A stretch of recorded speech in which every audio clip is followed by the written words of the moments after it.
Hello everyone, welcome to Level Up Learning. In this video, we are going to do DECE2 full revision. This is part 2। Part 1 में हमारे YouTube channel level up learning पे डाल चुकी हूँ। ये हमारा YouTube का channel है लेवल अप लर्निंग। इसकी वीडियो सेक्शन में जाओगे तो DEC2 की आपको फुल रिवीजन पार्ट 1 दिख जाएगा। ऐसे ही प्लेलिस्ट सेक्शन में मैंने इंग्लिश प्रिपरेशन और हिंदी प्रिपरेशन की प्रॉपर प्लेलिस्ट बनाई हुई है, ये भी आप देख सकते हो। So this video is going to be part 2। Part 1 में आपको पता है हम ये एक पास्ट ईयर का क्वेश्चन पेपर सॉल्व कर रहे हैं, जिसके अंदर हम question number 1, question number 2, question number 3 पूरा का पूरा सॉल्व कर चुके हैं। यहाँ तक कि हम सारे के सारे क्वेश्चन विद आंसर के साथ सॉल्व कर चुके हैं। आज हम यहाँ से स्टार्ट करेंगे। ठीक है जी, तो प्रॉपर मैं आपके लिए आंसर्स लेकर आई हूँ, एक एक आंसर की किस टाइप से क्वेश्चन आएगा और आपको उसे आंसर कैसे लिखना है। ऑल्सो पास्ट हमारे एक पुराने बच्चे की आपको आंसर शीट भी हम दिखाने वाले हैं। ये देख लो, हमारा ही बच्चा था, 90 मार्क्स स्कोर करे थे इस बच्चे ने। कैसे फ्रंट पेज फिल होगी, कैसे आपको आंसर्स लिखने हैं, वो भी बताऊंगी। अगर आप हमसे इंपॉर्टेंट क्वेश्चन आंसर की पीडीएफ लेना चाहो तो पर सब्जेक्ट 100 रुपीज, तीनों सब्जेक्ट्स की आपको 300 में मिल जाएगी। इंग्लिश मीडियम के नोट्स अलग होंगे, हिंदी मीडियम के नोट्स अलग होंगे। मेरे हैंड रिटन नोट्स होंगे जो कि एक बार आपने पढ़ लिए तो ऑलमोस्ट सारे कॉन्सेप्ट्स आप समझ जाओगे। ठीक है, ये वाले जो आपको मैं आंसर्स दिखाने वाली हूँ ये प्रिंटेड वाले नहीं होंगे, क्योंकि ये तो हम एक पास्ट ईयर का क्वेश्चन पेपर सॉल्व कर रहे हैं। अगर आपने ये वाले नोट्स एक बार पढ़ लिए तो आप ऑलमोस्ट सारे कॉन्सेप्ट समझ जाओगे। जैसे ये वाला बच्चा हमारा 90 मार्क्स लेकर आया है, ऐसे ही आप भी अच्छे मार्क्स ला पाओगे। और एग्जाम प्रिपरेशन कोर्स लेना चाहो जिसके अंदर वीडियोस भी मिलेंगी, पीडीएफ मिलेंगी, पास्ट ईयर का क्वेश्चन पेपर डिस्कशन होगा, रिवीजन क्लासेस मिलेगी, वो 599 का है। हिंदी मीडियम का बैच अलग है, इंग्लिश मीडियम का बैच अलग है। तो बिना किसी देरी के स्टार्ट करते हैं आज के फर्स्ट क्वेश्चन से। फर्स्ट क्वेश्चन क्या कहता है? Suggest a balance lunch menu for a lactating women stating the nutrients she will get from each food item. Okay, so let's begin with the answer. ठीक है जी।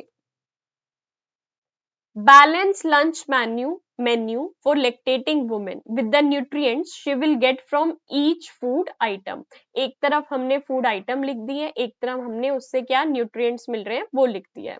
फर्स्ट, चपाती जो कि whole wheat की होगी, जिससे carbohydrates for energy, fibre for digestion, B vitamin for metabolism. मतलब क्या food item खाएंगे और उससे क्या न्यूट्रिएंट्स मिलेंगे लिखती है।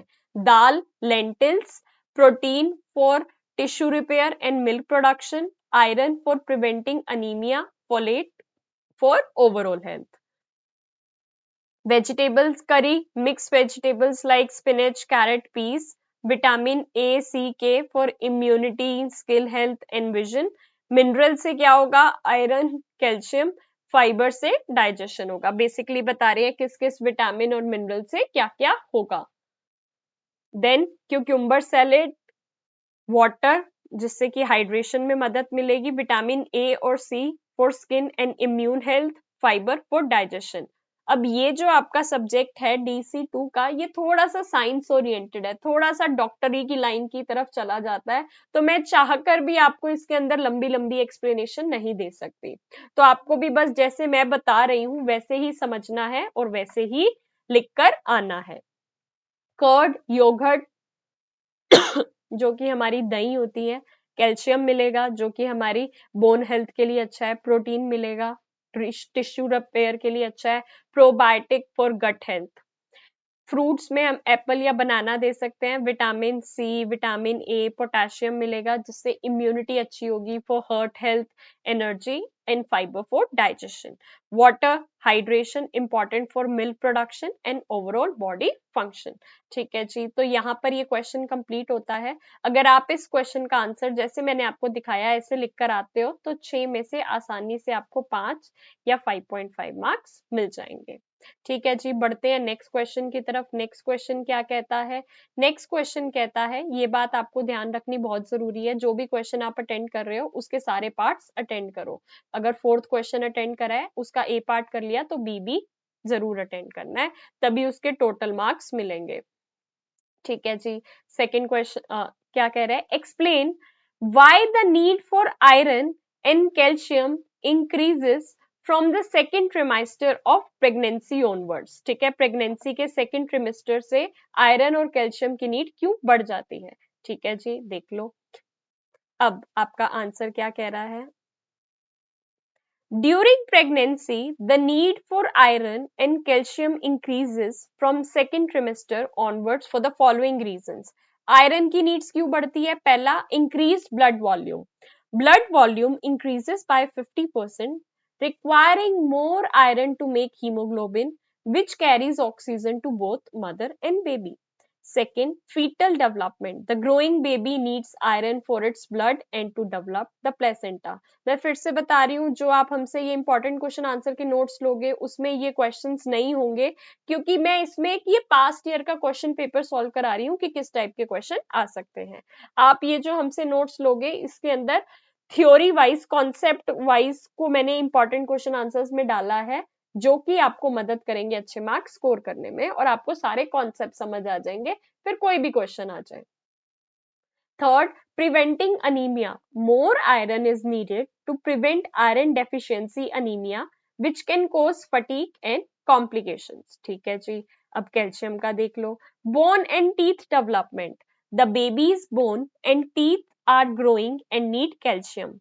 If the mother's intake is low, her body takes calcium from her bones. Okay ji.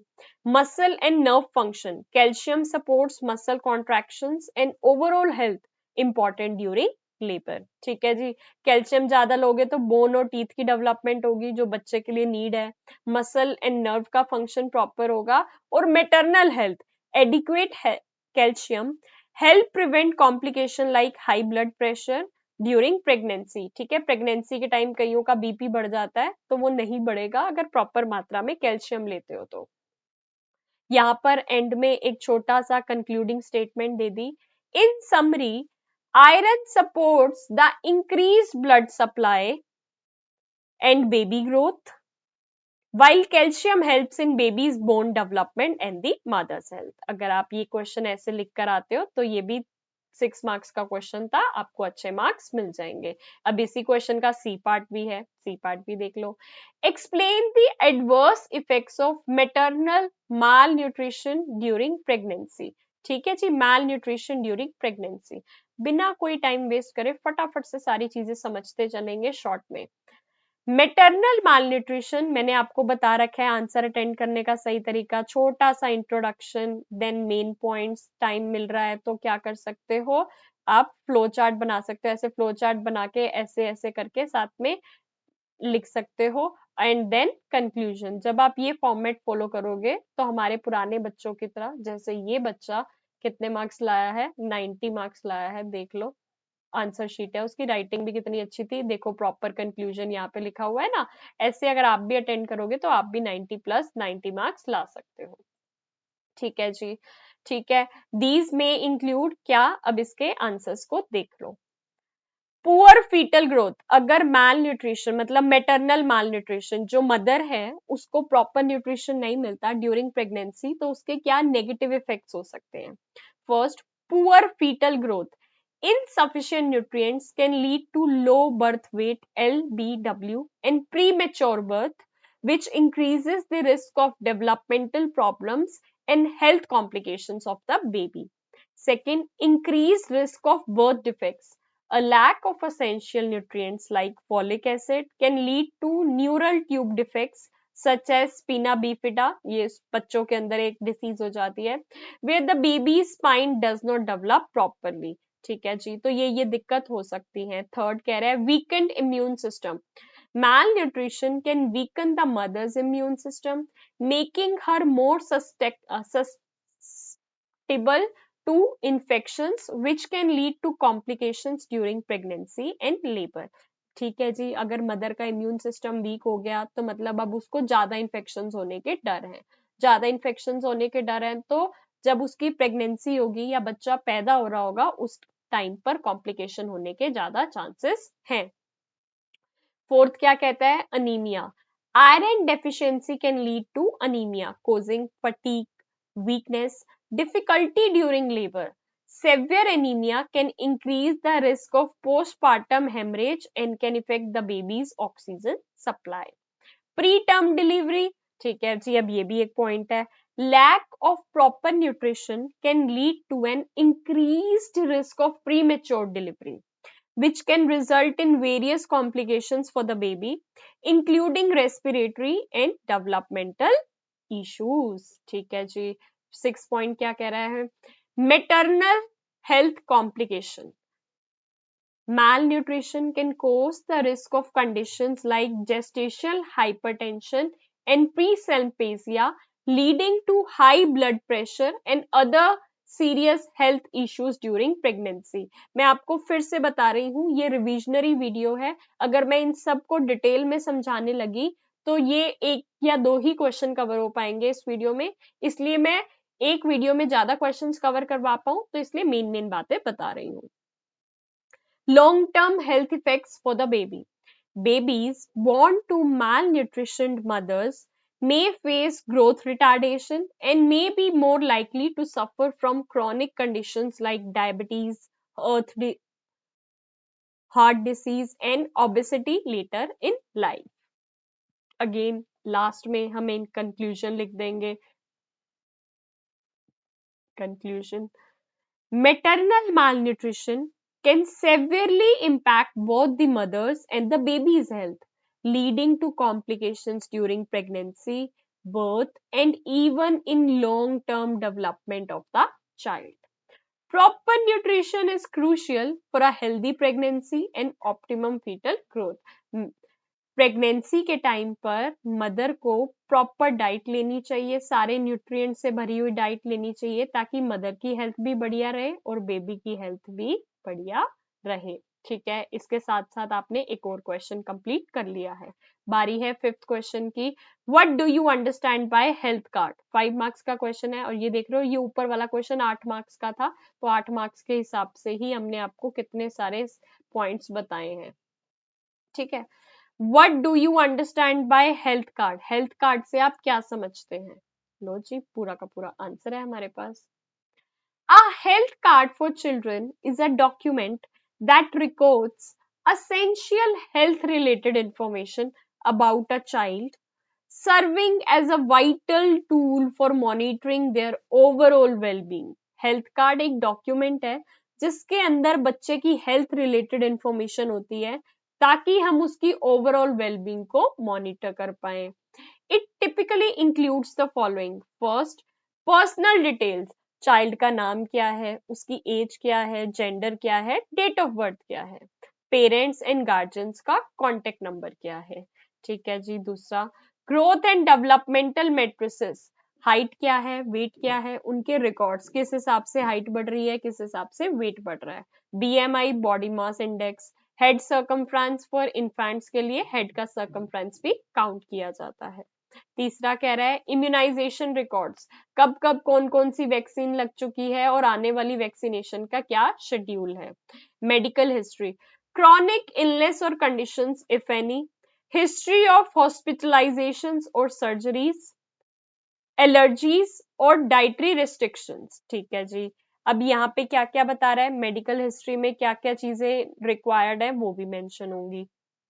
Fifth, routine checkup records, अब report of regular health checkups, जो उसने रेगुलरली हेल्थ चेकअप्स कराए हैं पीडियाट्रिशियन से, और विजन और हियरिंग स्क्रीनिंग रिजल्ट्स। बेसिकली उसकी सारी की सारी हेल्थ से रिलेटेड डिटेल्स इसके अंदर डाली जाएंगी। न्यूट्रिशनल स्टेटस में assessment of the child's diet and nutritional intake, signs of malnutrition or deficiencies. Seventh, developmental milestones, ठीक है, अब फिजिकल में कितनी प्रोग्रेस हो रही है, इमोशनल में कितनी प्रोग्रेस हो रही है, कॉग्निटिव डेवलपमेंट में कितनी प्रोग्रेस हो रही है। Behavioural and mental health, notes on emotional wellbeing and social behaviour. ठीक है जी, इमोशनल वेलबींग कैसी है, सोशल बिहेवियर कैसे है। Assessment for conditions like ADHD और ऑटिज्म इफ एनी, अगर एडीएचडी है, बहुत ज्यादा हाइपर एक्टिव किड है, ऑटिज्म है, तो उसकी भी कोई कंडीशंस है तो उसको भी मेंशन करेंगे। स्कूल एंड स्पोर्ट्स फिटनेस, यहाँ पे fitness assessment for participation in school activities में कितना पार्टिसिपेट करता है, उसके मेडिकल सर्टिफिकेट्स अगर स्कूल की एडमिशन के लिए चाहिए तो। अब बता रहे हैं एंड में पर्पस क्या है हेल्थ कार्ड का? It ensures systematic monitoring of a child's health, helps in early identification and interventions for health issues, provides a consolidated record for parents, schools, and healthcare providers, encourage awareness for the importance of regular checkups and vaccination. ठीक है जी, systematic monitoring होगी बच्चे की health की, okay ठीक है। उसका कोई भी हेल्थ इशू है तो अर्ली आइडेंटिफाई हो जाएगा, प्रॉपर रिकॉर्ड्स बनाए जाएंगे और अवेयरनेस बताई जाएगी कि वैक्सीनेशन लगवा लो, चेकअप करा लो। कंक्लूडिंग स्टेटमेंट, इन स्कूल्स और day care settings health cards are often mandatory, जरूरी होते हैं ताकि इंश्योर किया जाए कि चाइल्ड फिट है अटेंडेंस के लिए, और अगर कोई स्पेशल हेल्थ नीड्स हैं तो उसको फुलफिल किया जाए। अगर आप इस क्वेश्चन को ऐसे अटेंड करके आते हो तो 5 में से 5 आसानी से आपको मिल जाएंगे। बी पार्ट क्या कह रहा है? बी पार्ट कह रहा है why is it important to take a holistic approach to health care of children. Holistic approach लेनी क्यों जरूरी है बच्चों की हेल्थ केयर के लिए? ठीक है जी, इसका भी बता देते हैं आंसर। प्रॉपर सारे के सारे आंसर्स हम आपको बताएंगे ताकि कोई भी दिक्कत ना आए। Answer, taking a holistic approach to the health care of children is essential because it focuses on the comprehensive well-being of the child, addressing physical, emotional, social, and cognitive aspects rather than just treating specific illness। ये क्या कह रहे हैं? Holistic approach लेनी क्यों जरूरी है? ये नहीं कि बच्चे को खांसी हुई तो बस खांसी ठीक कर, खांसी की दवाई देके खांसी ठीक करके बात खत्म कर दी, नहीं। हम सारी की सारी उसकी physical health, emotional health, social health, cognitive aspect, सारी की सारी हेल्थ को मेक श्योर करेंगे कि बच्चा बिल्कुल करेक्ट हो और हेल्दी रहे। हेल्दी रहेगा तो अच्छे से पढ़ पाएगा और अच्छे से ग्रो करेगा। पहला पॉइंट कहता है प्रमोट्स ओवरऑल डेवलपमेंट। अगर हम होलिस्टिक अप्रोच रखेंगे बच्चे की हेल्थ केयर के लिए तो उसकी ओवरऑल डेवलपमेंट होगी। कैसे? A child's health impacts their physical growth, child की जो हेल्थ होती है उसकी फिजिकल ग्रोथ को इम्पैक्ट करती है, मेंटल कैपेसिटी को इम्पैक्ट करती है और इमोशनल स्टेबिलिटी को इम्पैक्ट करती है। Addressing all dimensions ensure balance development. अब इन डायमेंशंस को जब हम एड्रेस करेंगे तो बच्चे की बैलेंस डेवलपमेंट होगी हर एरिया में। अर्ली डिटेक्शन एंड प्रिवेंशन, कोई दिक्कत है, परेशानी है तो पहले से ही डिटेक्ट हो जाएगी और हम उससे बचा लेंगे। होलिस्टिक केयर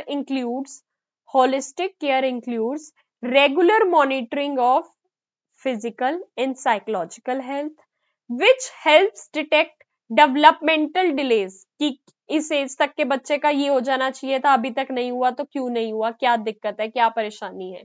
डेवलपमेंटल डिलेस को डिटेक्ट कर लेती है। बिहेवियरल इश्यूज को पता चलता है कि ये बहुत ज्यादा गुस्सा हो जाता है या मारने लग जाता है, अग्रेसिव बिहेवियर दिखा रहा है तो कोई दिक्कत की बात है। या हेल्थ प्रॉब्लम्स अर्ली, जिससे कि हम कॉम्प्लिकेशंस को प्रिवेंट कर पाए, उसको बढ़ने से रोक पाए। तीसरा पॉइंट कहता है strengthens emotional and mental health. Emotional wellbeing is critical during childhood. Emotional wellbeing बहुत जरूरी है, क्रिटिकल है चाइल्डहुड में। By considering the child's feeling, उसकी क्या फीलिंग है, कब खुश हो रहा है, कब दुखी हो रहा है, क्या सिक्योर फील कर रहा है, क्या लो फील कर रहा है, सब पता होना चाहिए। उसकी लोगों के साथ रिलेशनशिप्स कैसी हैं, सेल्फ एस्टीम, अपने आप को लेकर वो क्या सोचता है।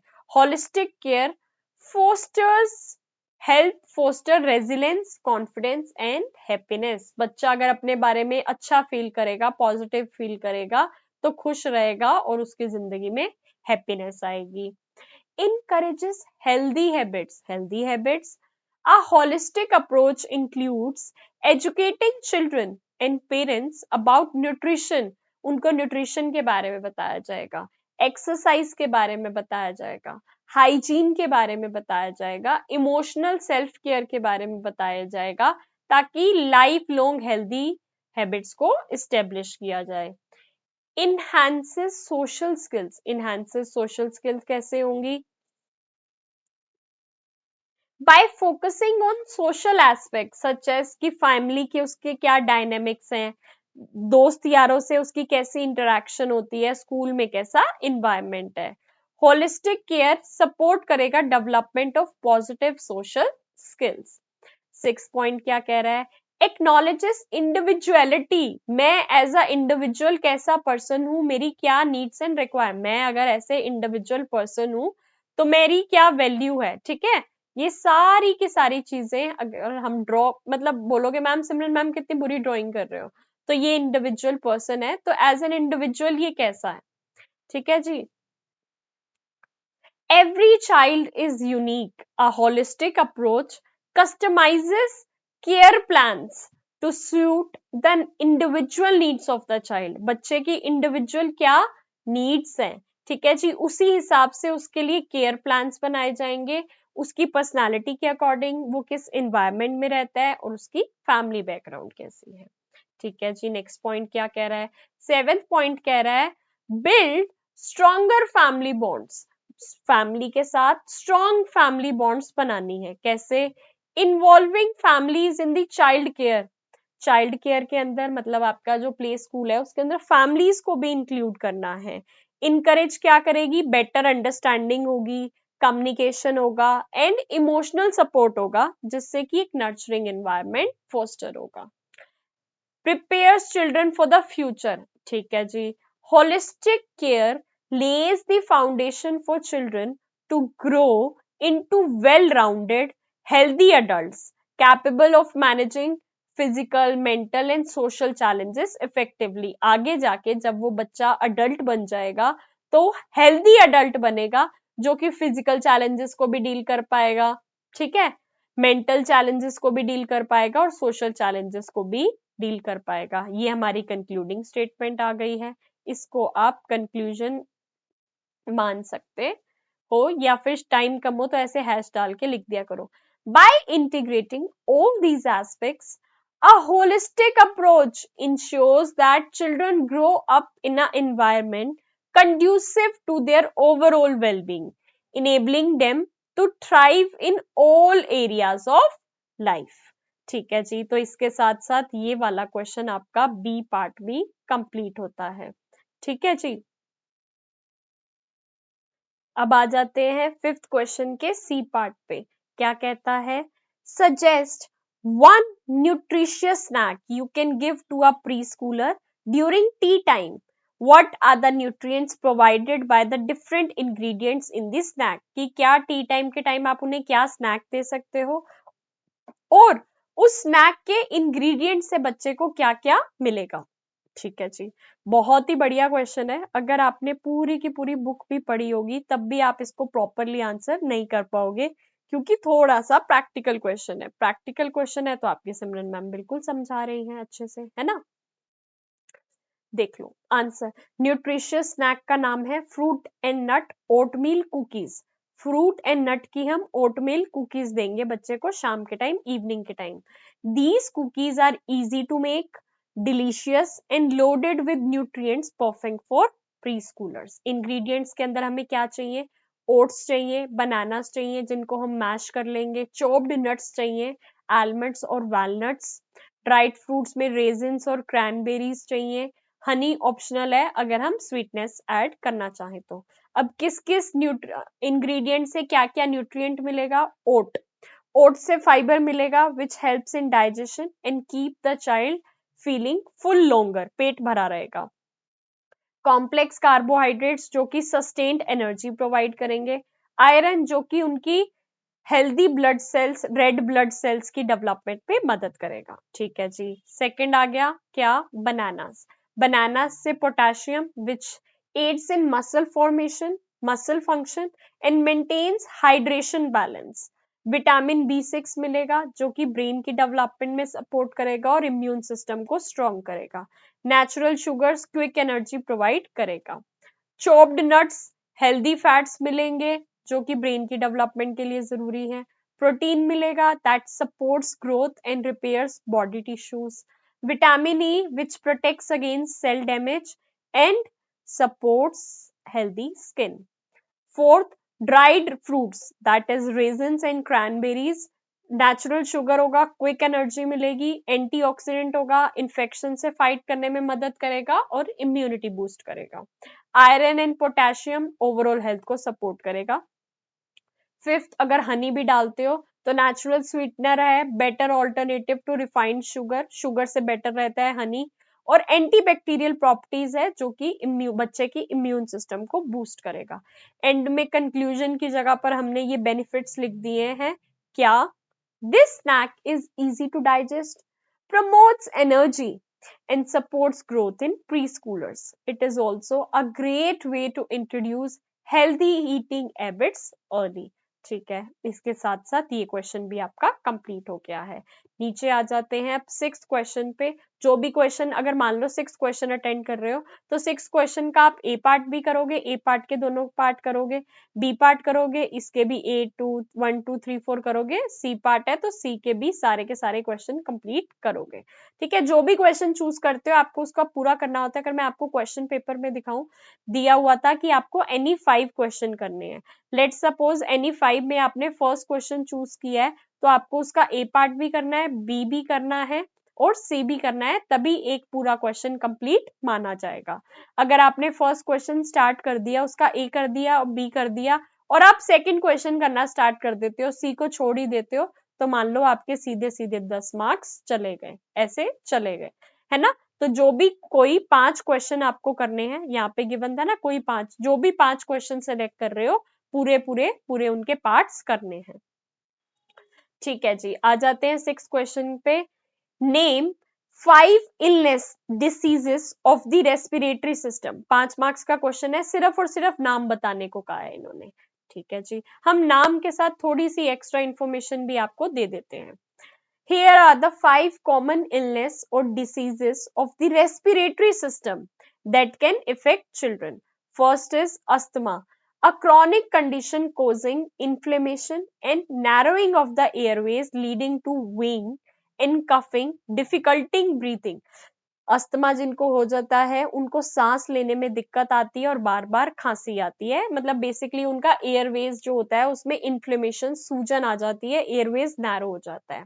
सेकेंड ब्रोंकाइटिस, ये इन्फेक्शन और इन्फ्लेमेशन हो जाती है ब्रोंकल ट्यूब्स में, वायरल इन्फेक्शन की वजह से होती है, जिससे कि कफिंग, खांसी आती है और म्यूकस प्रोडक्शन होता है। तीसरा निमोनिया, एक लंग इन्फेक्शन है जो कि बैक्टीरिया, वायरस और फंगाई से होती है, resulting in symptoms like fever हो जाता है, चेस्ट में पेन हो जाती है और ब्रीथ करने में डिफिकल्टी आती है। Fourth, whooping cough, a highly contagious bacterial infection causing severe coughing fits. इतनी ज्यादा खांसी आती है कि क्या बताएं, और whooping sound during inhalation, सांस लेते वक्त ब्यू की आवाज आती है। Fifth, croup, a viral infection that leads to swelling in the upper airways, upper airways में स्वेलिंग हो जाती है, डिस्टेंसिव बार्किंग कफ और होर्नेस, वही कफ की दिक्कत आती है। क्वेश्चन था क्या सिर्फ और सिर्फ नाम बताने थे, तो आप सिर्फ नाम भी बता सकते हो, मैंने तो थोड़ा डिटेल में बता दिया है कि कल को क्वेश्चन चेंज आ जाए तो आप कर पाओ। क्या? फर्स्ट, एक second, first is asthma, second is bronchitis, third pneumonia, fourth whooping cough and fifth is croup. ठीक है जी, तो आप ये नाम भी लिख कर आ सकते हो, थोड़ा सा आपको पता होगा, टाइम होगा तो वो भी लिख सकते हो। ये क्वेश्चंस बिल्कुल बेस्ट क्वेश्चंस हैं, बाकी क्योंकि हम पास्ट ईयर के क्वेश्चंस को कवर करवा रहे हैं। बाकी अगर आप मेरे द्वारा लिखे गए that questions I have written on the basis of the concept from your whole syllabus, वो आपको पर सब्जेक्ट 100 रुपीज में मिल जाएंगे, तीनों सब्जेक्ट्स के 300 में मिल जाएंगे। इंग्लिश मीडियम की अलग है, हिंदी मीडियम की अलग है, हैंड रिटन है। लेवल अप लर्निंग का कांटेक्ट नंबर आपको ये शो हो रहा है, स्क्रीन के ऊपर भी शो हो रहा होगा और नीचे भी शो हो रहा होगा, उस नंबर पे कांटेक्ट करके आप अपनी एग्जाम्स की तैयारी के लिए इंपॉर्टेंट क्वेश्चन आंसर्स ले सकते हो। ठीक है, या क्रैश मतलब एग्जाम्स की तैयारी के लिए इंपॉर्टेंट क्वेश्चन आंसर्स लेना है या कोर्स लेना है 599 का, तो वो भी ले सकते हो। बाकी हमारा चैनल है लेवल अप लर्निंग, ये आप देख सकते हो। 53,000 ऑलमोस्ट सब्सक्राइबर्स हैं। इसकी प्लेलिस्ट सेक्शन में जाओगे, आप प्लेलिस्ट सेक्शन में जाओगे तो यहाँ पे आपको फुल प्रिपरेशन वीडियोस दिख रही हैं। और नहीं तो हर वीडियो के नीचे मैंने हमारे टेलीग्राम चैनल का लिंक गिवन है, तो हमारे टेलीग्राम चैनल को ज्वाइन कर लेना। इसके अंदर मैं सारे के सारे अपडेट्स डालती रहती हूँ। अब देखो इसके अंदर एग्जाम्स आने वाले हैं, तो मैंने फुल प्रिपरेशन के लिए प्लेलिस्ट शेयर की है हिंदी और इंग्लिश मीडियम की, वो भी आप पढ़ सकते हो। ऑल्सो पिन मैसेज में हिंदी और इंग्लिश की बुक्स मैंने प्रॉपर सारी की सारी बुक्स फ्री में डाली हुई हैं, वो भी आप देख सकते हो। जो भी देखना चाहो देख सकते हो। लेवल अप लर्निंग का टेलीग्राम चैनल भी ज्वाइन कर लेना और व्हाट्सएप चैनल भी ज्वाइन कर लेना, हर वीडियो के नीचे डिस्क्रिप्शन में गिवन है। पहुंच जाते हैं वापस से अपने क्वेश्चन पर, ये कंप्लीट कर चुके हैं 6th क्वेश्चन का ये वाला question. Describe the symptoms of any two of them. अब ऊपर जो आपने 5 इलनेस लिखी है उनमें से किन्हीं दो के आपको सिम्टम्स बताने हैं। ठीक है जी, हम एक तो अस्थमा, एक सेकेंड, ठीक है, हम एक तो अस्थमा के सिम्टम्स बताएंगे और किसके सिम्टम्स बताएंगे, वूपिंग कफ के। हम अस्थमा के सिम्टम्स बताएंगे और वूपिंग कफ के। अस्थमा के क्या सिम्टम्स है, वीजिंग, अ विस्लिंग साउंड, जब सांस लेते हैं तो एक विस्लिंग साउंड आता है, स्पेशली व्हेन एक्सेलिंग, जब सांस छोड़ रहे होते हैं। आपने देखा होगा जब आपका छोटा बच्चा होता है उसको खांसी लगी होती है, रात को जब वो सांस ले रहा होता है या छोड़ रहा होता है तो छाती से गड़गड़ की आवाज आती है, that is basically a whistling sound. Shortness of breath, सांस लेने में दिक्कत होती है, डिफिकल्टी ब्रीथिंग और फीलिंग आउट ऑफ ब्रेथ, सांस ही नहीं ले पाते ऐसा लगता है ड्यूरिंग फिजिकल एक्टिविटी और एट नाइट, सोते सोते भी कई बार ऐसा लगता है कि सांस नहीं ले पा रहे हैं। Third is coughing, persistent coughing, बार बार खांसी आती है पर्टिकुलरली नाइट में या अर्ली इन द मॉर्निंग में। ऑफन ट्रिगर्ड बाय एलर्जेंस और कोल्ड एयर, कुछ भी छोटा सा भी मिट्टी उड़ रही है उससे एलर्जी हो जाती है और फिर खांसी लग जाती है। फोर्थ, चेस्ट टाइटनेस, छाती ऐसे टाइट टाइट सी फील होती है। आपको पता होगा कोविड जब आया था, कोविड आया था है ना, कोविड के टाइम पे हमें क्या होता था, कई जिनको हो जाता था कोविड तो ऐसा लगता था कि जो हमारी चेस्ट है बिल्कुल टाइट हो गई है, हम सांस ही नहीं ले पा रहे, कोई प्रेशर पड़ गया है चेस्ट पे, है ना। तो ऐसे ही अस्थमा में भी होता है, अ फीलिंग ऑफ प्रेशर और टाइटनेस इन द चेस्ट। ठीक है, फिफ्थ पॉइंट, सिम्टम्स क्या क्या है, इंक्रीज म्यूकस प्रोडक्शन, ठीक है, excess mucus in the airway making breathing more difficult. जब किसी को अस्थमा होता है तो वो खांसी करता है तो कुछ बलगम से भी निकलती है और वो एक तरह की म्यूकस होती है जो हमारी एयरवे पाइप के अंदर आ जाती है, जिसकी वजह से हमें सांस लेने में दिक्कत आती है। दूसरा आ गया वूपिंग कफ के क्या सिम्टम्स है, वूपिंग कफ के ये सिम्टम्स है कि सेवियर कफिंग फिट्स पड़ते हैं, इंटेंस एंड अनकंट्रोलेबल कफिंग, इतनी ज्यादा खांसी कि बेचारा बंदा बोल ही नहीं पाता है। वूपिंग साउंड, ठीक है जी, जब भी आप इनहेल कर रहे होते हैं तो वही वूपिंग साउंड आता है। रनी नोज, क्या कहते हैं, जो कॉमन कोल्ड होता है, नाक बहता रहता है। माइल्ड फीवर, थोड़ा सा फीवर आ जाता है और वॉमिटिंग आ जाती है, बार बार कफिंग करने के बाद बच्चों को वॉमिट आने लग जाती है। तो ये सिम्टम्स है। इसके साथ साथ एक और क्वेश्चन कंप्लीट कर लिया, तो अब ये कह रहे हैं, छोटा सा क्वेश्चन है, 4 मार्क्स का है और 4 ही चीजें पूछी है। जेरोप्थेल्मिया, क्रिटिनिज्म, रिकेट्स और स्कर्वी के आपको कॉजेस बताने हैं, इन सब के आपको कॉजेस बताने हैं। ठीक है जी, फटाफट से करेंगे इन सारी चीजों को ताकि आपकी तैयारी बहुत ही ज्यादा अच्छी हो जाए। सबसे पहले जेरोफ्थाल्मिया के कॉजेस डिस्कस करते हैं। It is primarily caused by the deficiency of vitamin A, vitamin A की डेफिशिएंसी से जेरोफ्थेल्मिया होता है। This vitamin is crucial for maintaining the health of the eyes, eyes की हेल्थ को मेंटेन करने के लिए ये विटामिन बहुत ज्यादा जरूरी होता है, particularly the cornea. R deficiency leads to dry eyes, इस डेफिशिएंसी से हमारी आंखें सूखी सूखी रहने लग जाती है, रात में दिखना कम हो जाता है और कई बार तो परमानेंट ब्लाइंडनेस हो जाती है। दूसरा, cretinism, it is caused by the severe deficiency of iodine during pregnancy और infancy, प्रेगनेंसी के टाइम या जब बच्चा छोटा था आयोडीन की कमी रह गई आपकी शरीर में, बॉडी में। This leads to stunt physical and mental development, जो आपकी मेंटल और फिजिकल डेवलपमेंट हो रही है वो प्रॉपर नहीं हो रही। It may also occur due to inadequate thyroid hormone production hypothyroidism मतलब इनएडिक्वेट थायराइड का जो हार्मोन है वो प्रोड्यूस हो रहा है इनएडिक्वेट तरीके में। ठीक है जी। थर्ड पॉइंट क्या कहता है, मतलब थर्ड जो हमारी वो पूछी गई है, थर्ड इज रिकेट्स। ये किस लिए होती है? Deficiency of vitamin D, calcium and phosphate, जिससे कि हमारी बच्चों की बोन्स वीक हो जाती है, causing deformities, delayed growth and pain in the bones. Fourth आ गया scurvy. Scurvy is caused by deficiency of vitamin C, ascorbic acid, vitamin C की कमी से स्कर्वी हो जाती है। It leads to the symptoms such as bleeding gums होते हैं, ब्रूजिंग होती है, जॉइंट पेन होता है और थकावट रहती है। It affects the body's ability to produce collagen which is vital for maintaining healthy connective tissues. ठीक है जी। अब बोलोगे मैम ये DC2 तो बहुत टफ है। जी हाँ, मुझे पता है ये वाला सब्जेक्ट थोड़ा सा तो टफ है ही, लेकिन टफ है तो कोई बात नहीं, उतनी ज्यादा मैं तैयारी भी तो करवा रही हूँ ना। आराम से पढ़ते रहो, नोट्स लेने हो तो ये रहा लेवल अप लर्निंग का नंबर, इस नंबर से आप नोट्स ले सकते हो, बढ़िया तैयारी हो जाएगी। फटाफट से बढ़ते हैं नेक्स्ट क्वेश्चन की तरफ, क्योंकि हमें ज्यादा से ज्यादा क्वेश्चंस को कवर करना है।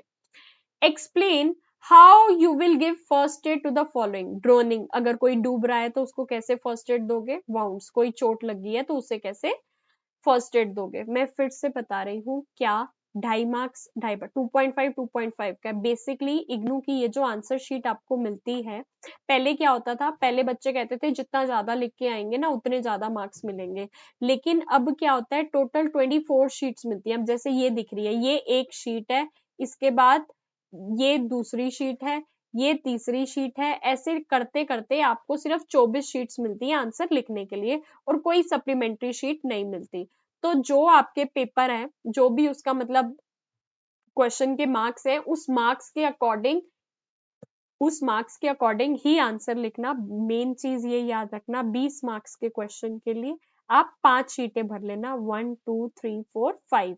ठीक है, ऐसे 20 मार्क्स के 5 क्वेश्चन मतलब 100 नंबर का पेपर है, तो 20-20 वाले आपको 5 क्वेश्चन करने हैं ना, तो 5 शीटें 5 शीटें 5 शीटें 5 शीटें, और लास्ट वाला क्वेश्चन आपने 4 शीटों में कर लिया, तो आपकी क्या हो जाएगा, 24 शीट्स टोटल कंप्लीट हो जाएंगी। ये ऐसा कुछ भी नहीं होगा कि पहले वाले आंसर इतने लंबे लंबे लिख दिए और एंड में शीट खत्म हो गई। तो ये ध्यान रखना, टोटल 20 मार्क्स के लिए आपको मैक्सिमम 5 शीटें भरनी है, फिर भी लास्ट वाले क्वेश्चन को आपको 4 शीटों में खत्म करना है। ठीक है जी, इसके लिए तो मैं स्पेशल वीडियो डाल चुकी हूँ, वो भी देख लेना। बैक आ जाते हैं क्वेश्चन पे। ड्राउनिंग, डूबना। ड्राउनिंग, स्टेप 1 क्या करेंगे, get the child out of the water immediately. डूब रहा है तो सबसे पहले तो उसको पानी से बाहर निकालेंगे। स्टेप 2, चेक फॉर ब्रीदिंग, क्या चाइल्ड सांस ले पा रहा है? If the child is not breathing, सांस नहीं ले रहा, तो बिगिन CPR, कार्डियो पल्मोनरी रिसस्टिटेशन। ठीक है जी, सांस मतलब बेसिकली उसको आर्टिफिशियल तरीके से सांस देने की कोशिश करते हैं। टू डू CPR कैसे किया जाता है, गिव टू रेस्क्यू ब्रीथ, उसके मतलब माउथ से उसको सांस देने की कोशिश करते हैं। हेड को बैक टिल्ट कर देंगे, नाक को थोड़ा सा पिंच करेंगे और 2 ब्रेथ्स देंगे, सांस देने की कोशिश करेंगे। परफॉर्म चेस्ट कंप्रेशन, उसकी जो चेस्ट है उसको दबाएंगे। Place your hands on the child's health and push down hard and fast about 100 compressions per minute, जोर जोर से दबाएंगे ताकि कोई पानी फंसा हुआ है तो वो बाहर आ जाए और उसको सांस आना स्टार्ट हो जाए। ठीक है जी। Step 3, if the child starts breathing again, keep them warm and call for medical help. ये सिर्फ और सिर्फ एक फर्स्ट एड है बचाने के लिए, उसके बाद आपको प्रॉपर से मेडिकल हेल्प को बुलाना है। दूसरा, वाउंड्स लगे हैं तो step 1, stop the bleeding, use a clean cloth और bandage to apply gentle pressure on the wound. जहां भी चोट लगी है, जहां भी ऐसा गुचड़ मुचड़ सा क्या है, वाउंड है, घाव है, उसके ऊपर क्लीन क्लॉथ लगा से क्लीन कर देना है और बैंडेज अप्लाई कर सकते हो। वंस ब्लीडिंग स्टॉप्स, जब खून आना बंद हो जाएगा, वाउंड को क्लीन वाटर से धो दो with clean water, clean the wound with clean water. Apply an antiseptic और ऑइंटमेंट टू प्रिवेंट इन्फेक्शन, कोई इन्फेक्शन ना हो, एंटीसेप्टिक और ऑइंटमेंट अप्लाई कर दो। Cover the wound with sterile bandage, sterile bandage के साथ उसको वाउंड को कवर कर दो and gauze to protect it. If the wound is large और deep seek medical help right away, अगर उसको ज्यादा ही चोट लग गई है, ज्यादा ही घाव है, तो मेडिकल हेल्प की जरूर हेल्प लें। ये भी क्वेश्चन हो गया। ऐसे क्वेश्चन अटेंड करके आओगे ना तो इतनी आसानी से 90+ मार्क्स लेकर आओगे कि तुम सोच भी नहीं सकते। फटाफट से लास्ट के क्वेश्चंस की तरफ बढ़ते हैं।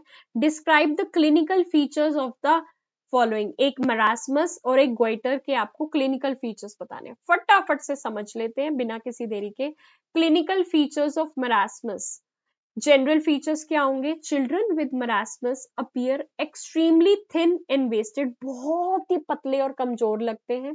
They lose muscle mass and subcutaneous fat leading to very skinny appearance, बहुत ही पतली हड्डी जैसे लगते हैं। ग्रोथ फेलियर, स्टंट ग्रोथ होती है उनकी, जिससे कि बच्चा वेट गेन नहीं कर पाता जैसा कि उसको करना चाहिए। वीकनेस, लैक ऑफ न्यूट्रिशन की वजह से उनको वीकनेस रहती है, फटीक रहती है और लेथार्जी रहती है। ड्राई स्किन एंड हेयर, बाल और हेयर सूखे रहते हैं। Skin becomes dry and wrinkled and hair thin brittle and sparse हो जाते हैं, मतलब सारे के सारे कमजोरी के सिग्नल्स दिखते हैं। Emaciation, the ribs and bones may be visible due to severe loss of fat and muscle, इतना कमजोर बच्चा होता है कि उसके रिब्स और बोन्स, हड्डियां नजर आ रही होती हैं। हम कहते हैं ना कहीं, मतलब बंदे इतने कमजोर है, इतने कमजोर है कि मांस तो दिखता ही नहीं है, फैट तो दिखता ही नहीं है, मसल दिखती ही नहीं है। Delayed development, both physical and mental development में बी डिलेड और इम्पेयर्ड हो जाती है। ऐसे ही क्लिनिकल फीचर्स गोइटर के क्या है? नेक स्वेलिंग, नेक के पास स्वेलिंग आ जाती है। The most prominent feature is swelling in the neck, neck में स्वेलिंग आ जाती है। किसकी वजह से? Enlargement of the thyroid gland की वजह से, which can cause a visible lump, अगर ये आपका गला है तो एक मोटा सा लंप दिखने लग जाता है, गांठ सी। डिफिकल्टी स्वेलिंग और ब्रीथिंग, कुछ स्वेल करने में और ब्रीथ करने में भी डिफिकल्टी होती है। The swollen thyroid may press on the esophagus and windpipe leading to difficulty swelling and breathing। अब थायराइड, ये हमारा गला है, इसके अंदर थायराइड का कोई मोटा सा गांठ दिख रही है तो ईसोफेगस जो फूड पाइप जा रही है जहां हम सांस लेते हैं उसमें दिक्कत क्रिएट करता है ना, तो हमें ब्रीथिंग में इशू आता है, मतलब जिसको भी ये गोइटर होता है। Fatigue, individual with goitre may feel unusually tired और वीक ही फील करते हैं वो, ठीक है। Temperature sensitivity, in case of hypothyroidism, बहुत ज्यादा थायरॉयडिज्म है तो may be increase sensitivity to cold, हल्की सी ठंडी जगह पे जाके सेंसिटिविटी फील होती है। वेट में चेंजेस आ जाते हैं, वेट में इधर इंक्रीज और डिक्रीज, या तो बढ़ता है वेट या फिर घटने लग जाता है। अदर सिम्टम्स में इरिटेबिलिटी हो जाती है, रैपिड हार्ट रेट, बहुत तेजी से दिल धड़कने लगता है, मसल क्रैम्प्स पड़ते हैं, और whether the goitre is associated with over active और अंडर एक्टिव थायराइड, इसके अंदर भी स्पेसिफिकेशंस है, उसके हिसाब से इसके सिम्टम्स मूव करते हैं। लो जी, ये क्वेश्चन भी हो गया। बढ़ते हैं आज की इस वीडियो के बिल्कुल लास्ट क्वेश्चन की तरफ। ये आपने पढ़ लिया तो आप समझ लो ऑलमोस्ट आपकी प्रिपरेशन DC2 की बढ़िया वाली हो गई है, ठीक है जी। ये वाली पार्ट 1, पार्ट 2 ये देख लिया आपने पूरी की पूरी 2-2 बार, और हमारे ये वाले नोट्स ले लिए, तो आपकी बढ़िया तैयारी हो जाएगी, बिना किसी टेंशन के आप अच्छे स्कोर कर लोगे। Describe any one method of assessing nutritional status in detail, बच्चों के अंदर न्यूट्रिशन, अब हमें पता है DC में है ही बच्चों की बात, तो ऑब्वियसली हम बच्चों से रिलेटेड ही कोई एक मेथड बताएंगे जो कि उनके न्यूट्रिशनल स्टेटस को बता पाता है, ठीक है जी। ये अब आपकी सिमरन मैम की अपनी हैंड राइटिंग आ गई है। The mid upper circle circumference, ये कौन सा मेथड है? मिड अपर, ये देख लो, mid upper arm circumference, mid upper arm circumference is a useful indicator of the nutritional status of children and other individuals, ठीक है जी। इससे हमें क्या पता चलता है? न्यूट्रिशनल स्टेटस पता चलता है चिल्ड्रन और अदर इंडिविजुअल्स का। मिड अपर आर्म सर्कमफ्रेंस पूरा का पूरा यूज करना बताएंगे। Arm circumference basically includes bone, fat and muscle. Fat and muscle are the body's energy and protein reserves. These reserves are reduced in the body if the body does not absorb or take enough food, as appears in the case of protein energy malnutrition, thus resulting in reduced arm circumference. क्या कह रहे हैं, अगर proper diet नहीं लेते, proper food नहीं खाते, तो जो कमजोरी आती है, क्या कह रहे हैं, जो कमजोरी आती है उसके कारण उसका जो आर्म का सर्कमफ्रेंस, मतलब बेसिकली ये मान लो ये बच्चा है, ठीक है, ड्राइंग थोड़ी बुरी सी है, अब ये इसकी जो आर्म है, ठीक है, ये पतली सी हो जाएगी, कैसे, देख लो। Arm circumference normally increase with age, जैसे जैसे हम बड़े होते हैं तो हमारा आर्म की जो सर्कमफ्रेंस होते हैं, जैसे कहते हैं ना, एक तरह का डोला कह देते हैं हम, ये हमारी आर्म है। इतनी बुरी ड्राइंग क्यों बना रही हूँ मुझे भी नहीं पता, ये बेसिकली हमारी आर्म है, ये मोटी होती जाती है एज के साथ, बट बिटवीन 1 to 5 years, 1 से लेके 5 साल ज्यादा चेंजेस नहीं आते और ऑलमोस्ट कांस्टेंट रहती है। Measuring the arm circumference of this age group would be give a good idea whether the child is in good health or not. अगर इसकी आर्म की हेल्थ को हमने चेक कर लिया तो हमें पता चल जाएगा कि बच्चा अच्छी हेल्थ में है या नहीं। The mid arm circumference for age of well nutritioned Indian children is approximately 15 to 16 centimeter. कैसे काउंट होगी अभी आगे बताएंगे। A measurement below 80% of the normal, that is less than 12.5 centimeter, indicates severe malnutrition. अब ये 80%, 12.5% के पीछे की साइंस थ्योरी समझने की कोई जरूरत नहीं है, बस याद कर लो, ठीक है, याद कर लो और पेपर में लिख के आ जाना। अ मेजरमेंट बिटवीन, और ये बहुत ही इंपॉर्टेंट क्वेश्चन है, हर बार पूछा जाता है। अ measurement between 12.5 and 13.5 centimetre indicates moderate malnutrition, मतलब थोड़ा सा कमजोर है। 15 से 16 सेंटीमीटर तक ठीक है, 12.5 सेंटीमीटर से नीचे है तो सेवियर मालन्यूट्रिशन है, 12.5 से 13.5 है तो थोड़ी बहुत मालन्यूट्रिशन है। देखो, arm circumference measurement is taken by using tri-colored strip called tricolor arm tape, जो कि यहाँ नीचे दिखाई है। ये एक फ्लेक्सिबल और नॉन स्ट्रेचेबल प्लास्टिक टेप होती है। सबसे पहले इसके अंदर लाल कलर होता है, फिर येलो कलर होता है, फिर ग्रीन कलर होता है। ऐसे ही बना के आ जाना, आपके पास कलर्स नहीं होंगे मुझे पता है पेपर में, बस आपने ऐसे स्ट्रिप बना देनी है, ज्यादा लाल, थोड़ा सा येलो और ग्रीन, यहाँ पे लिख देना रेड, यहाँ लिख देना येलो और यहाँ लिख देना ग्रीन। कलर्स ढूंढने मत बैठ जाना, बस आपको ये लिख कर आ जाना है। The tape has 3 colors, red, yellow, green. The red zone is 12.5 centimeter long. बस लिख देना है, आपको पूरा का पूरा फॉलो नहीं करना कि आप 12 सेंटीमीटर 5 तक का ही बना रहे हो। Yellow zone is 1 centimeter long and remaining portion is green. Place the tape around the middle part of the child's left upper arm. ये बच्चे की आर्म है, ठीक है जी, ये आर्म है उसकी, तो उसकी यहाँ पे लेफ्ट अपर आर्म की तरफ हम प्लेस कर देंगे। Child should be in the age group 1 to 5 years. Next put the red end beside the green और yellow part of the strip, see which colour red end comes opposite to, मतलब एक basically मान लो ये पट्टी है, जब आप इसको हाथ के साइड पे बांधोगे तो देखना है ये जो रेड वाला पार्ट था ये येलो के पास आ रहा है या ग्रीन के पास आ रहा है, ठीक है। Situation 1, if the red end comes opposite to green, it indicates the child is normal and healthy और enough food उसको मिल रहा है, उस वो जैसे खा रहा है उसको वैसे ही खाने दो। Keep feeding the child enough food, बिल्कुल अच्छा बच्चा है, प्यारा सा बच्चा है, हंसता खेलता बच्चा है। Situation 2, if the red end of the strip comes opposite to yellow, it indicates that the child is moderately malnutritioned. हमारा ये वाला बच्चा थोड़ा सा कमजोर है ना, थोड़ा सा कमजोर है। Give supplementary nutrition which provides 300 kilogram CA and 8 to 10 gram protein to the child. ठीक है जी, अब बच्चे को सप्लीमेंट्री न्यूट्रिशन देना है, इसको क्या कहते हैं 300 KCA एंड 8 से 10 ग्राम प्रोटीन देना है, ताकि थोड़ा सा जो कमजोर है उससे वो प्रॉपर अच्छा बच्चा बन जाए। Situation 3, if the red end of the strip comes in red itself, भाई साहब बहुत ही कमजोर बच्चा है, सेवरली माल न्यूट्रिशन, ये मान लो ये बिल्कुल ही बुरा बच्चा है, रोने वाला है ना, इतना कमजोर है।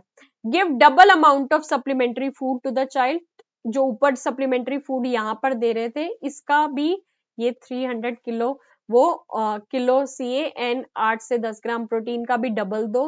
फीड द चाइल्ड, कम से कम 5 से 6 बार उसको खाना खिलाओ और हेल्थ स्टाफ की advice low. Benefits of using mid upper arm circumference for growth monitoring, early detection हो जाती है कि कोई दिक्कत आ रही है, अगर उसको माल न्यूट्रिशन होने वाला है तो बच्चा पहले ही आइडेंटिफाई हो जाता है। सिंप्लिसिटी, इजिली हम इसको क्या कर पाते हैं, यूज कर पाते हैं, और पता बस हाथ की साइड में तो बांध के देखना है। और टाइमली इंटरवेंशन, ठीक है, टाइमली हमें पता चल जाता है क्या क्या चल रहा है। एंड में लिख देंगे conclusion, mid upper arm circumference is a valuable tool for growth monitoring in children under 5, providing quick insights into their nutritional status कि उनका nutritional status कैसा है। Its simplicity and reliability make it indispensable in both community and clinical settings, aiding in early identification and management of malnutrition। ठीक है जी। Regular monitoring and appropriate intervention based on mid upper arm circumference measurements contribute significantly to improving child health outcomes worldwide। अगर आपका बच्चा healthy है तो अच्छी बात है, अगर आपका बच्चा थोड़ा सा ऐसे थोड़ा सा कमजोर है तो उसको ज्यादा खाना खिलाना है। ठीक है, अगर आपका बच्चा बिल्कुल ही कमजोर है, कमजोर वाले को दोबारा से बना देते हैं, अगर आपका बच्चा बहुत ही ज्यादा कमजोर है, रोने वाली हालत हो रखी है, तो उसको बहुत ज्यादा खाना खिलाना है। ठीक है, अच्छी अच्छी चीजें प्रोटीन्स वाली खिलानी है ताकि वो भी ऐसा हेल्थ अच्छा वाला बन जाए और ये भी अच्छा वाला बन जाए। इसके साथ साथ DC2 के ये वाला क्वेश्चन भी खत्म होता है और ये आपका क्वेश्चन पेपर कंप्लीट हो गया। तो DC2 की पार्ट 2 की रिवीजन थी ये, पार्ट 1 मैंने चैनल पे डाली हुई है। पार्ट 1 अगर नहीं मिली तो देखो हमारे टेलीग्राम चैनल को ज्वाइन कर लेना, लेवल अप लर्निंग का ये टेलीग्राम चैनल है, इसको थोड़ा सा ऊपर स्क्रॉल करके देखोगे तो आपको वीडियोस मिल जाएगी।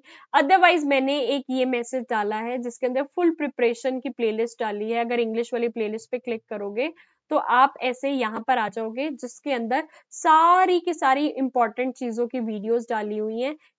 DC1, DC2, DC3 सारी चीजें बताई हुई हैं। ये सारी वीडियोस भी अगर आपने देख ली तो आप अच्छे मार्क्स स्कोर कर सकते हो। ठीक है जी, टेलीग्राम चैनल जरूर ज्वाइन कर लेना, व्हाट्सएप चैनल जरूर ज्वाइन कर लेना। DC2 child health and nutrition, ये आपकी आंसर शीट ऐसी दिखेगी, सबसे आगे इनरोलमेंट नंबर भरना है। ठीक है जी, एक एक बॉक्स में एक एक इनरोलमेंट नंबर का वर्ड लिखना है फिगर्स में, और फिर जैसे ये 2 है तो TWO2, 3 है तो THRRE3, ऐसे लिख देना है proper neat and clean hand writing में। यहाँ पे नीचे जाके क्या करना है, एग्जामिनेशन सेंटर कोड आपकी होल टिकट पे लिखा होगा, जिस दिन पेपर दे रहे हो वो डे और डेट, DECE आपका प्रोग्राम कोड है, कोर्स कोड DC123 जो भी है वो लिख देना। कोर्स टाइटल में आपका जो क्वेश्चन पेपर आता है उसके यहाँ लिखा होता है चाइल्ड हेल्थ एंड न्यूट्रिशन, या जो भी नाम होता है वो नाम आपको लिखना है। ठीक है जी, वो नाम आपको लिखना है। और जिस भी मीडियम में अटेंड कर रहे हो, इंग्लिश में लिख रहे हो तो इंग्लिश, हिंदी में लिख रहे हो तो हिंदी, किसी भी मीडियम में एडमिशन लिया है, हिंदी में पेपर देना चाहो तो दे सकते हो। एक आपका यहाँ साइन होता है और एक लास्ट शीट में आपका यहाँ पे साइन होता है। 24 शीट्स होती हैं, तो 20 मार्क्स के लिए 5 शीटों से ज्यादा में मत लिखना। ऑल्सो नोट्स लेना चाहो तो लेवल अप लर्निंग का ये नंबर दिख रहा है, इससे बेस्ट नोट्स ले सकते हो। ये प्रॉपर नोट्स थे, मतलब ये basically past year question paper solve कराया है मैंने आपको। बाकी जो आप हमसे नोट्स लोगे वो कॉन्सेप्ट बेस्ड होंगे, वो पढ़ लिए तो सारी तैयारी अच्छे से हो जाएगी। All the very very best, God bless you all. अच्छे से पेपर करके आना, जब पेपर देकर आओगे तो 30 सेकेंड की एक छोटी सी वीडियो बना के हमारे लेवल अप लर्निंग के इस नंबर पे भेज देना, क्या कि आपको मुझसे पढ़कर कैसा लगा। और ये साथ अभी नहीं, आगे गवर्नमेंट जॉब तक का भी रहेगा, गवर्नमेंट जॉब तक का ये करने के बाद गवर्नमेंट जॉब के आपको जो नोट्स चाहिए होंगे वो भी आपको हमसे मिल जाएंगे। ठीक है जी, तो चैनल हमारे यूट्यूब चैनल को जरूर जरूर सब्सक्राइब कर लेना, क्योंकि बहुत इंपॉर्टेंट अपडेट्स आते रहते हैं। And all the very very best, God bless you, अच्छे से पेपर करके आना।